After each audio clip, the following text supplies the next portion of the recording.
Today, we're sharing our 13 key property principles. In other words, our golden rules for property buyers. Welcome to Your First Home Buyer Guide, the podcast for first home buyers who want to move it along and become homeowners. But most importantly, it is for home buyers who want to get it right. I'm Megan and that was Veronica. We're both buyer's agents and probably old enough to be your mum. And that's a good thing because between us, we've got over 45 years experience to share with you and bucket loads of stories and avoidable mistakes. Together, we're going to make sure you get unbiased and real information you can rely on. We've got loads of free tips for you in this episode, and if you'd like more useful tools, head over to the website homebuyeracademy.com.au. There you'll get access to our free webinar, How to Buy Your First Home with the Right Amount of Debt. You'll also find the holy grail of home buying education, Your First Home Buyer Guide, the online course for people who want to be educated home buyers. We have created this for you to help you get on the right path to home ownership for your first home and beyond. But before we get into the interesting stuff in this week's episode, here's the boring bit, the disclaimer. You of course know that nothing in this podcast is to be taken as personal advice. We always recommend getting the advice of an expert in their field who takes the time to understand your personal situation.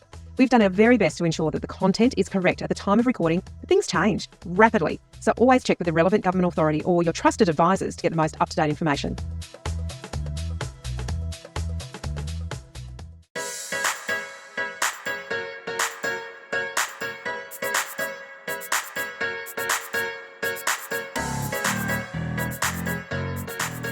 Today we're talking about our Homebuyer Academy property principles. You've probably heard us refer to these, and now we're going to pull them all together in one value-packed episode. Yeah, these principles are the truisms that we have discovered in our decades of experience as property professionals. Veronica, let's go through them one at a time. Here we go. Number one, and they're not in any particular order, these either. So number one is that real estate agents do not represent you. You have to understand that they are legally representing the seller. That's who pays them. They have to get the best result for their owner, and that's the reality. Don't get cranky if they are doing their job. And it feels really hard as a buyer, and that's why this is one of our key principles, is you've just got to understand that is how it is. You can't fight it. There's no use getting cranky about it. Just knowing this actually will help you avoid trusting the agent too much or having unreal expectations about what the agent should and shouldn't be doing. That's exactly right. And then you won't get into arguments with them, or you won't be out cussing them and cursing them because you just think, you know what, they're just doing their job. I've got my job to do, and that's to buy the property and not trust them too much. All right, number two, Megan. If someone is advising you, and we put inverted commas around that. No, they're not inverted commas. What are they? They're rabbit ears. Rabbit ears. They are inverted commas because it's a comma that is inverted. Let's go again. If someone is advising you and they are suggesting specific properties without talking to you about what your needs are, then they are probably working for the seller, not for you. Now, we're talking real estate agents, developers, financial advisors, mortgage brokers. Veronica, if you are not paying for advice, somebody else is. Exactly. If you're not paying for the advice, you are the product. That's the bottom line. It's just a sales pitch, really. If you're not paying the person who says they're giving you advice, then they are being paid by somebody else to do a job on behalf of that other person. And that's all you need to always remember. Yeah, and that, in particularly with first home buyers and mortgage brokers, we love mortgage brokers. We love you using mortgage brokers. They need to be part of your team. They do, but if you have one that is saying you should go down the road to this new subdivision and buy this new house and land package from this builder, blah, blah, blah, blah, you have to be thinking, hang on a minute, why are you giving me this advice? Why are you telling me what I should buy? And are you getting paid to do so? Because you know what?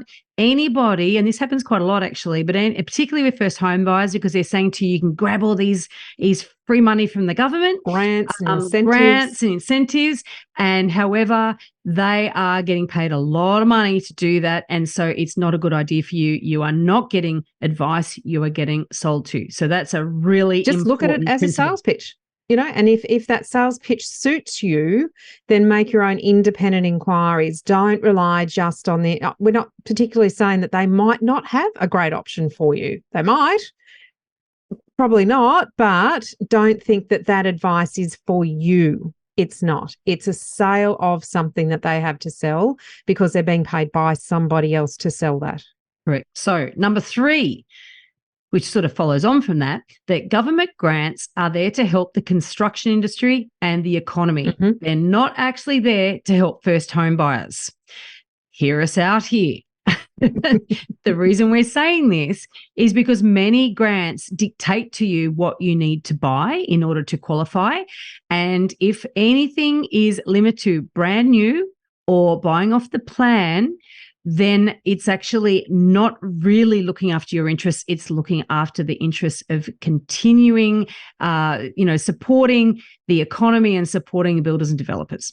Yeah, and look, it's bringing new supply to the market, and look, we're hearing over and over again about how there is an undersupply, but be really careful about what you're looking at when you're talking about an undersupply or oversupply. Now, this is a whole nother episode, and we've touched on this in many previous podcasts, but what is undersupplied is generally established properties that are in well sought after locations, not new properties that are in areas where there is still a lot of land or opportunity to increase similar size stock or similar types of stock.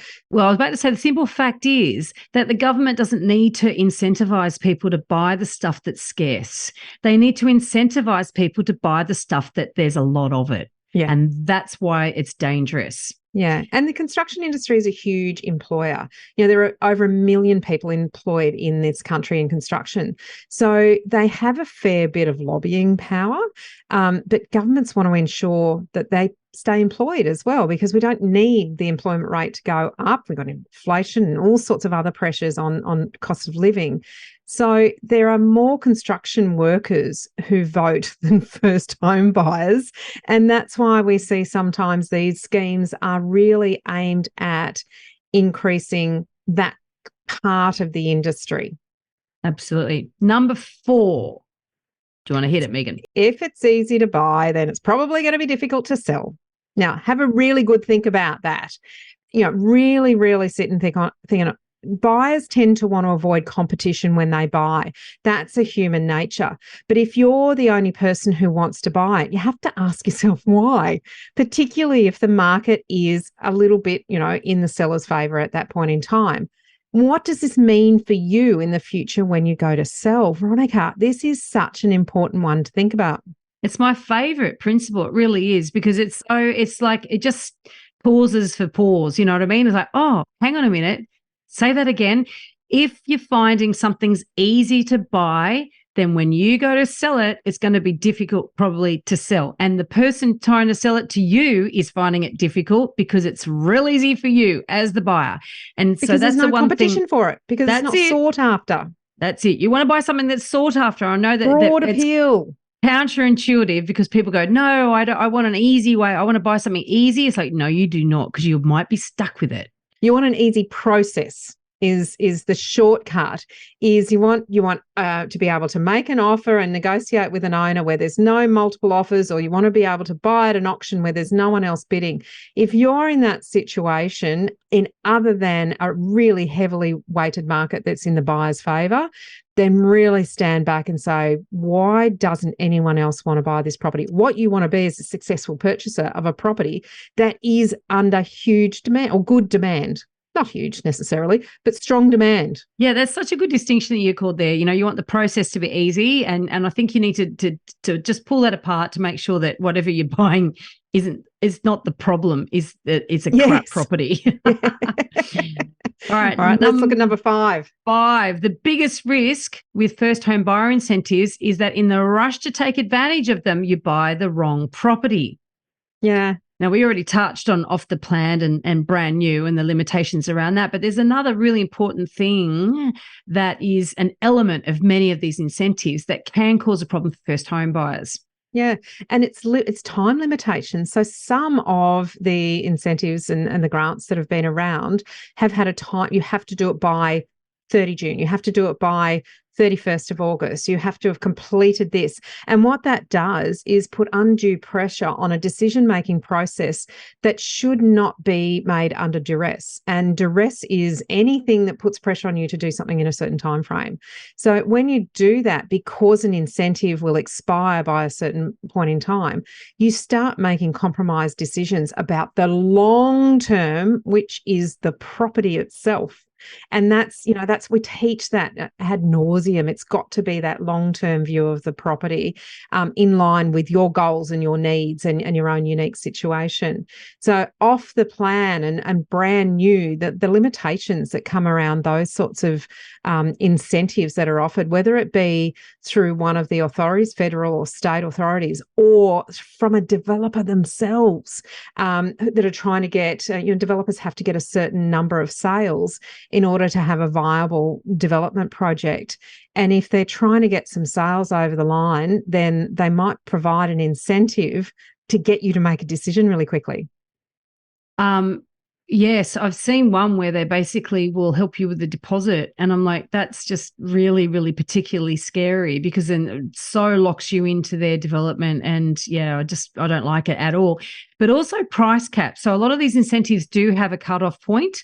And you know what, for some buyers, that's not an issue because it's more than what they can afford. But if it is more than you can afford, and then you sort of squash your requirements in to fit underneath the price cap in order to make a saving on stamp duty or anything else, but you could buy a property that would serve you longer or suit you better, and that's where the grants can become a problem for some buyers as well, that they end up buying a compromised property that doesn't really give them a better place to live for longer, and that's going to cost them more in terms of transaction costs at some future point. But also, just you sort of, I don't know, you're in a location you don't really want to be, or you bought an apartment where you could buy a townhouse or whatever it is. If you find that you are really compromising and buying too small for your medium-term use, and you can afford more, then that's a false economy. Just getting a little bit of extra money from the government is a false economy. All right, number 6 is an unacceptable compromise in one stage of life may be okay in a different stage of life.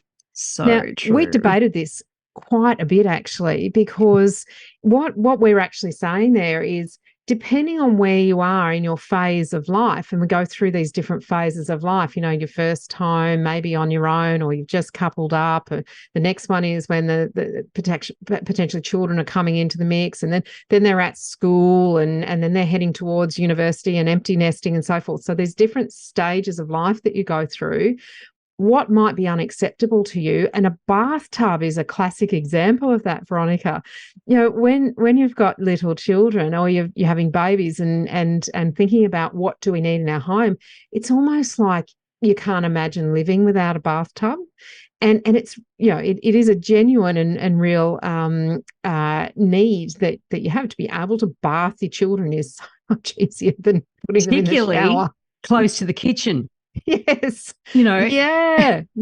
When I renovated and did our last house, which was about 13 years ago, I was pregnant and in the lead up was planning to have a family. What I didn't know at that time was I had the bathtub upstairs and all the living was downstairs. So I was constantly trying to make up a makeshift bathtub in the shower downstairs, wishing that I'd thought to put a bathtub in that shower downstairs. That was my learning. But as soon as the kids were old enough to shower themselves, it was like the bathtub never got used again. So, and then when you're older, when you're sort of starting to worry about your mobility, which of course for our listeners is a long way away, you don't want a bathtub because you want a walk-in shower that you can't actually shower that you don't there's have no to step trip over. Yeah, there's no trip hazard. But also, there are lots of things that change with little kids to bigger kids as well. Like, for instance, little kids open plan living with a kitchen and combined living dining room is so important. But as soon as those kids start going to school, you think, I need separate living area. I need a separate space. So these are really important distinctions. And like you, Megan, when you were pregnant, you didn't know what was coming. You didn't know what was next. And I know that we need to do a course for new mothers. That's it. As buyer's agents, we often spend time educating people as to what the next stage of their life, what will bring in terms of property requirements. And I didn't think of that. It's like with kids, it doesn't matter about being close to, say, a train line when you've got primary school kids, because you don't want them getting the train by themselves. But when as soon as they hit about 13, my God, I want them to be able to walk to the station and get around all by themselves under their own steam. Yes. Yeah, some safe independence. The other thing is, as you move out of that phase of children and outside activities and fenced yards and all of those sorts of things, and into that phase of life where you might be perhaps looking at doing a lot more travel, the difference between wanting a yard, perhaps a pool if you're in a warmer area, or a courtyard or a balcony is vastly different, because that stage of life, that sort of smaller, confined, lock up and leave lifestyle actually works really well, but not so much. So the compromise of going from a yard down to a courtyard or a balcony when you're in an earlier phase of life may be completely unacceptable, but actually what you want in a different stage of life. And what is important about this is to draw a distinction between the quality of the property or the asset, as we keep talking about buying a good asset, versus something that has all those little boxes ticked that you want to tick when you buy your home.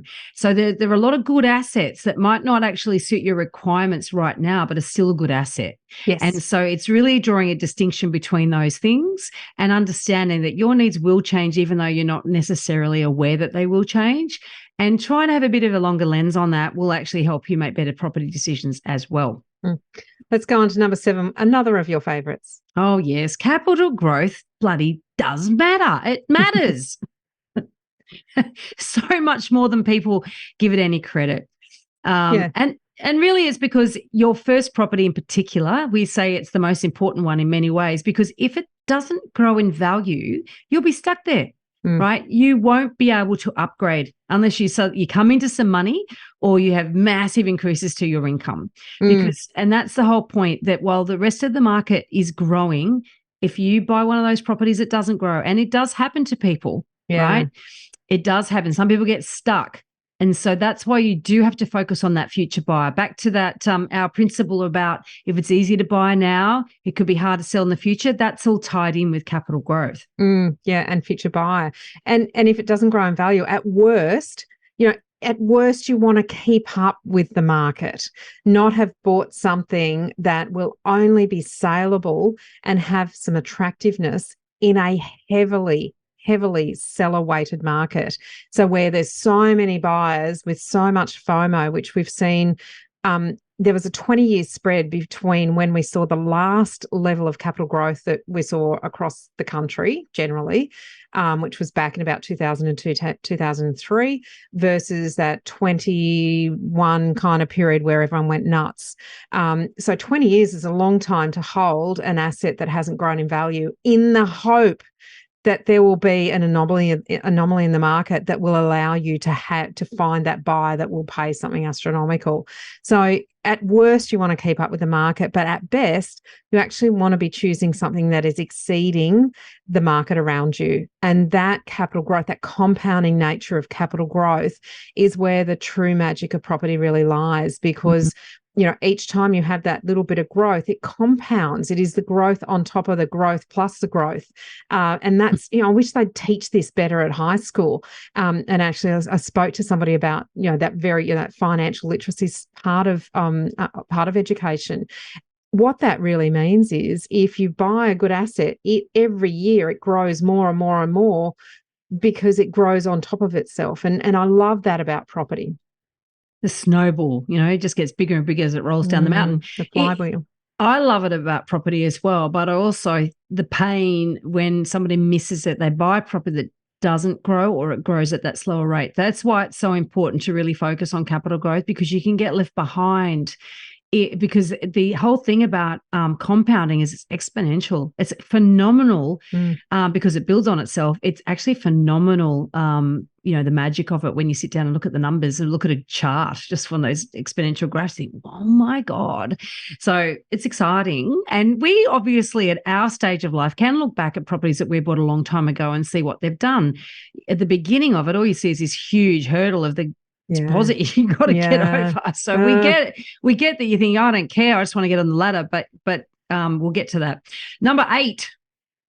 If you can't fix an issue, it will always be an issue. Oh, yeah. Now, we like issues you can fix. Yeah. There's some good value adds in property, but there are some things that cannot be fixed. Yeah. And examples of that are main roads, or, being right next to an electrical substation, or those really big overhead power lines. Now, you can't do anything about it. You can double glaze windows. There's all sorts of little measures for comfort that you can put in place, but you actually can't remove them. And so if you're thinking it's a concern when you are buying, then the next buyer is going to think it's a concern as well. And what that does is it really narrows your future buyer pool. Yeah, which come back to the capital growth. It restricts that growth. A couple of other examples. I mean, if you've got damp in a property that cannot be fixed because of the way in which it was constructed in the first place. I have come across properties over the years where part of the wall's under the ground level and the adequate drainage was never put in at the time of being built. It's like it's just Band-Aid after Band-Aid after Band-Aid, cannot be fixed, always be a problem. And, I've warned clients off properties like that before. So recognizing some of these things can't be fixed would be a bloody nightmare. One property in particular just keeps coming on the market over and over again because the people buy it, they realize it's awful, then they do a Band-Aid, they paint it, they sell it, then the new buyer buys it, doesn't realize, and the damp starts coming through again. This happens over and over again. It's one particular property in Roselle. And I spoke to a building inspector about that. He says because there's basically a rock wall that it's been built against. When it was built, they didn't put a drain. They didn't dig a channel with a drain. They just basically built the wall against the rock. And there's nothing to stop all of that just seeping into the house. Terrible. Something that we look at, it's interesting because it is something that we look at and any professional like yourselves and so forth would look at, is when you are on a slope, there are construction techniques that can account for that. So some people say, I don't want to buy anything where the house sort of is on a slope and anything could be underground. But there are really good construction techniques where you do have quite a good zone between the house and the retaining wall, rather than the retaining wall being the house. So don't just always go, oh no, it's that block slope's the wrong way, it's not going to work.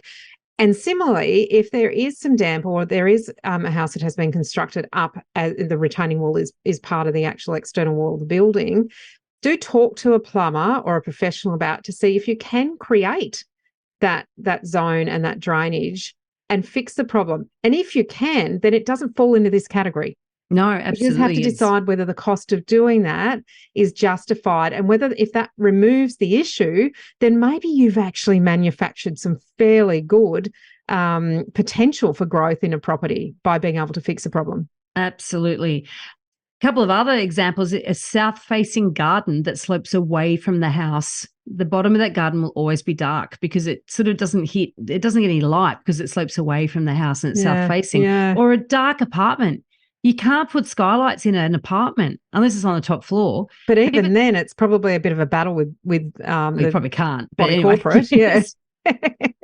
So there's certain things that cannot be fixed. You cannot put more windows in an apartment. Can't be done. Particularly if it's south facing.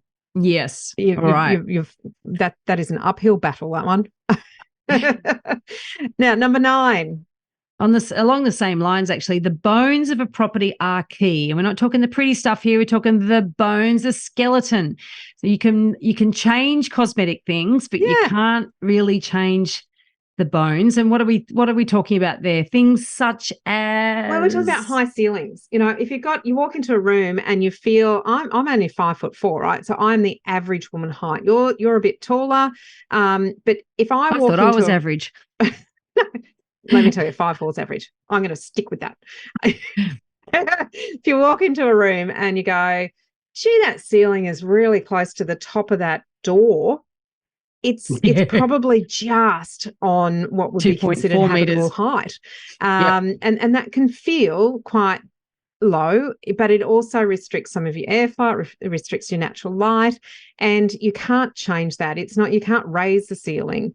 Room proportions are another big one. If you walk into a property and it's got this really lovely main bedroom, great size, you could fit a king size bed in there and some other furniture and the wardrobe and what have you, but you walk into the lounge room and it's the same size as the bedroom, and the other two bedrooms are really small. You can't change I've been that. in properties that have a lounge room smaller than the main bedroom. I don't get it. Where do you spend your time? I know. Who designed it? It's just like nuts. Somebody who wasn't going to live there designed it, but those room proportions actually, feeling like you can work with a room and put decent furniture in it instead of, and I'm not saying every room. Sometimes, if you're looking at a 3-bedroom house and the fourth is kind of study size, that might be acceptable if you're looking for a 3-bedroom house with a study. But if you've got 3 bedrooms that are small, or 2 bedrooms that are small, or one that's reasonable and the second one's not, or your room proportions, so the number of bedrooms to number of bathrooms to living spaces is out of whack. Yeah. A 5-bedroom house with 1 living area and 1 bathroom, you want to really have a look at whether you can rejig that floor plan, because the on sale, the future buyer, is going to look at that and say, I can't work with this. No. Or long skinny rooms, another classic. So I've seen bedrooms that are like 2.5 meters wide and 5 meters long. It's like, how do you furnish that? You can barely get a bed in it. And good foundations, that's incredibly important too. So the pretty things, as you pointed out, you might go, oh, I don't want to renovate a bathroom, or I don't want to renovate a kitchen. But if that's the only thing you dislike about a property and you can buy it at a price that allows you to do that, get a project manager in and do it. Go to Bunnings or IKEA, get that new kitchen done.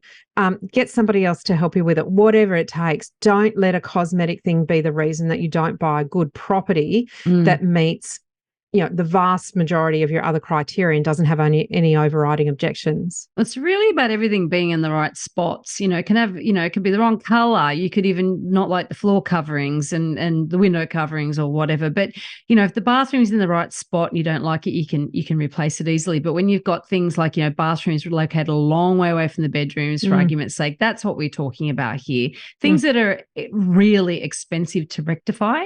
And in some cases, just poorly constructed buildings in the first place, or where they've really been poorly maintained. Some people are really good at maintaining their homes, and I love those homes. These people have loved it, and they've just grandma's house, Nana's houses. They've continued looking after it the whole time they've owned it. And other people, it's like when they move in, that's the last time they actually did any maintenance.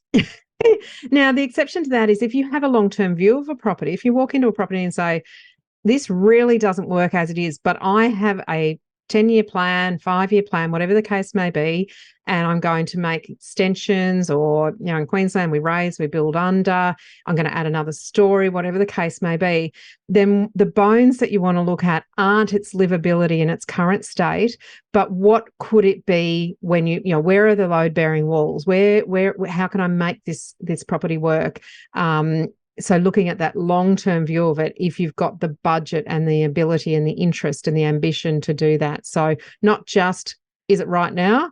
But if you have that in mind and you have the financial capability and the plan to do that, think about that long-term vision of it. Number 10, Megan. Main roads, flooding, adjoining commercial, parts of schools, retail, these all have a really big impact on price. Now, if that's your compromise, then make sure you pay the right price going in and accept that you'll not enjoy perhaps the same rate of capital growth as you would with perhaps a different asset. Now, what we're saying there is a price differential for these compromises. If you've worked out in your 3P process, and those that have done the Where to Buy tutorial will understand the 3P process: position, property, price. If in doing that research on yourself and your self-analysis, you've worked out that is a compromise that you're prepared to make and you're well aware of it, just make sure you're not doing comparable sales analysis on properties that don't have the same compromises. So these are the sorts of properties, with these big compromises that people will buy really only if they have to. And it might be that the market is just going crazy and a bit of a panic buy in a sense, but also you can't keep up with the market. And it might also be around that you have to buy in that suburb. Your kids might already be in school in that suburb, for instance, or you want the second child to go to the same school as the first child, and so therefore you've got to buy in the catchment. So those are the sorts of reasons that people might use and they might decide, okay, I'm going to live on a main road in order to have that. Now, we advise you to try to avoid buying these sorts of properties, but we recognize that there are times when you will make these compromises. So just go in with your eyes open, make sure you pay the appropriate price, make sure you get a discount for it, because you will pay a discount when you sell it, and it will fall behind the rest of the market to a degree. And you do also have to be careful when you sell, because these sorts of properties tend to need to have a hot market in order for it not to be a struggle to find a buyer. Absolutely. Number 11, don't just focus on your immediate neighbours, because they can change next week. Look at the whole neighbourhood and this is your terminology, the PLUs, the people like you, us. People like us. Yes. Not us, you. Yeah, us, in all of we're all unique, aren't we? You're all individuals. I'm not. Yeah, look, I like, I like to be in a very family-friendly oriented suburb. That's people like me. I have friends who just love being in the heart of West End, where it's vibing and that would be thriving, and that's you. And that's, we would not choose the same sorts of areas to live in. That doesn't make one better than the other. It's about what we feel comfortable in, and some of that, going and checking out parks and who's hanging out there, who's at the cafes. The kind of people that you could see yourself going there on a Saturday and having a coffee around those people. Going to the local shops can be a real eye-opener, particularly if there's a shopping centre in the area or a shopping strip or pub. Get the feel for the vibe of the area. West End just doesn't do it for me, but it just does it for so many people. You'd hate Brunswick, wouldn't you? It's not my vibe. Fitzroy, love it. See, I just love it. Send me out to Camberwell or somewhere like that. Nah. Love hanging out with other families. Werribee, nah. Point Cook, nah. I just want to be in the thick of it. All right, number 12. And that's okay. Totally okay. Absolutely. We need people to want to be, or to what's the word? It's the value variety. Different characteristics. Yeah. All right. 12, don't let the process of the negotiation impact your decision to buy a property. This is my favourite. This is your favourite, because I love this. Sometimes negotiation is difficult, but don't walk away just because of that. Yeah. A great example, Veronica, is when people avoid properties because they're going to auction. Oh, yeah. Oh, I'm not buying at auction. No, they avoid. Really? It's like in some areas, you're going to miss out on the best properties if you do that. In some areas, like if you're buying in inner Sydney or inner Melbourne and even parts of Brisbane, I would imagine. Yep. And even some other states, and depending on certainly Adelaide, when the market's hot, you're going to find an agent starts to take the best properties to auction. So to rule something out because of the method of sale is sort of cutting your nose off to spite your face. Oh, you could be absolutely missing out on the one. And you and I quite like auctions because we feel comfortable with them. And if you have a discomfort with auction, then the best way to get in control of it is to become comfortable through education. So making sure that you understand what the auction process is, how is it what is the agent actually doing throughout the campaign, and that is gathering bidders. What sort of script and dialogue are they using?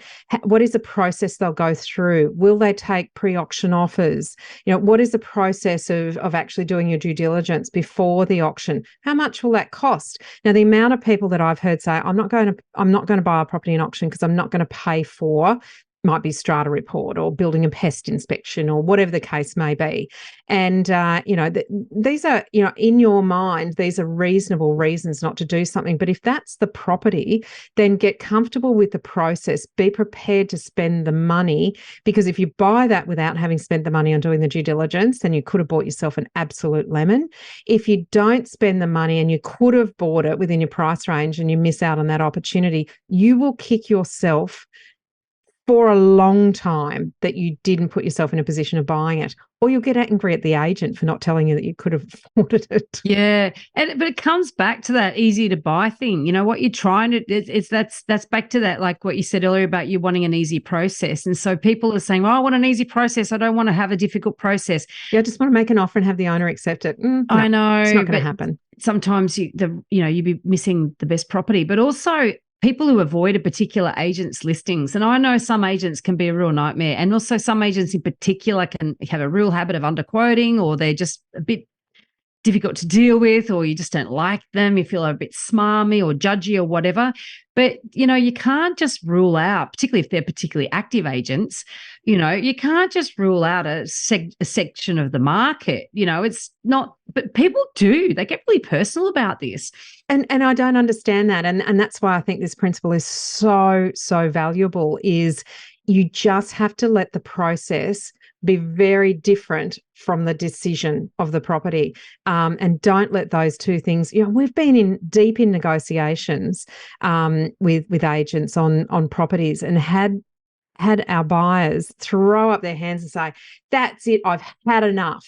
It's like, well, no, you haven't, because you want to buy the property. So we just keep making those incremental movements towards an outcome that works. That unemotional, just let's keep in the game here, because the property the right one. Yes, we will continue with the process, because the property will last well after the process is completed. Oh, you'll get over that pain of it. It's a bit like childbirth, right? You forget how painful it was once you've got your lovely, bouncing, beautiful baby. Yeah, some people do. Now, the best thing is the best thing to do is learn the rules of the game. And that's learn how to handle different methods of sale, private treaty, auction, and rise above your fears. Actually have that confidence to take control of it and say, I am focused on the right property for me, and I will make sure that I understand the rules of the game and the rules of engagement, regardless of who the agent is, what the process is. I will have the right questions to ask, and I will know what to do with the answers that I receive when I ask them. That puts you in much more control of actually then focusing on the property, not the process. 100%. And it's very easy to get sort of waylaid and focus on the wrong things. Oh, you are so right. Which leads us to our 13th, the final at this point of time, property principle from Homebuyer Academy is, drumroll, do you want to take it away, Megan? Making decisions that are based on the numbers. The numbers. It's such a limiting way to choose a location. We need to look. And when you're out there looking, you need to look for places where people want to live, and look for properties they want to live in. So whilst you might want to have a certain level of investment, or what we would prefer to say capital growth, potential for capital growth focus, just looking at the numbers is going to limit the factor that is so important in property, and that's people. Because people and emotions are just as important as property. Well, they actually drive the property market. The emotions are what drives the property market. But what actually is a classic is that all the numbers do, if you're looking at history, is put in numerical form what emotional buyers have done in the past. So understanding human beings is so much more valuable, because then you're more likely to be able to work out what's going to happen. Yeah. And you can look for indicators of what people doing. What are people doing? Not just what the media is saying, but what are people actually doing here? Because we talk about, the media talks a lot about high growth areas, and you've got to have a look and say, well, is that high growth in terms of capital growth, or is that high growth in terms of increase of number of properties available because there's lots of developments happening in that area? And they're two really different things. Really different. And then you think, okay, how do human beings react when there's lots of stock available and lots of new stock with no character and it's all the same, versus how do human beings react when there's a few amount of properties on the market and they've got lots of character and they're really well looked after and they've got lovely gardens and they have to fight over neighbourhoods it. In good neighbourhoods, established neighbourhoods with trees. Yeah, with right, trees. aspect. Yeah. With street appeal. It is very much about that future owner occupier appeal rather than looking at numbers and data. And look, a lot of property data, the people who are using it don't actually understand it. And I think the classic with property data is you can take any set of statistics and have it support any theory that you want to propose. You really can. Market's rising, market's falling, same data. In fact, there was in June, I remember there's like one day in the papers, I looked at all these different headlines, they're all saying different, all equally true, but all saying completely opposite things, all using data, right? So, because the fact is with property data, a lot of people are using it for marketing purposes, not educational purposes. And also it's aggregated. And what that means is when you're hearing about an area's prices went up, that means that on average or the median price in that area, whereas individuals are making individual decisions on individual properties and they don't all perform exactly the same way. A whole area, the median price could go up, but some properties within that could go up more than others and some could actually fall in value at the same time. Yes, so true. And that's where understanding local dynamics is unbelievably important, because it's the things that local buyers want that generally people will pay a premium for. It's not rocket science. Well, it's just it depends what you've been reading and what people have been telling you, because I agree it's not rocket science, but there is a way to do it that is, but there's work involved. Yes. Yeah. I'm not saying it's easy. I'm just saying it's not, you don't need to go off and get a statistics degree to be able to understand the property market. You need to understand the local market you want to buy in. And it is a process you need to invest in, which is why we put together Your First Home Buyer Guide, a process that helps you understand what to do the entire way through your property journey so that you don't make silly mistakes and you actually buy the right property for you at the end of it all. So there you go. Our 13 property principles. We hope that you found them really enlightening. In this episode, we've only touched on a tiny part of the huge amount of things you need to know to become an educated first home buyer. There is so much more for you to do. You can learn all of the steps in the right order and avoid all of the mistakes that others have made in our 10-step online course for first home buyers. If you'd like to learn more about the right process and avoid making rookie errors, become an educated home buyer. Head over to the website, check out Your First Home Buyer Guide, the course that we have created for you. And don't forget to subscribe to the podcast so you won't miss an episode. And if you've liked what you've heard today, please give us an iTunes review. It helps other people find us. And of course, I know it's a bit cringy, but we're going to ask for 5 stars. Thank you. Thanks for joining us. We hope you found this really useful. And if you have, please share the love with others who you know are in the same boat. We'll be back next week with more priceless stuff.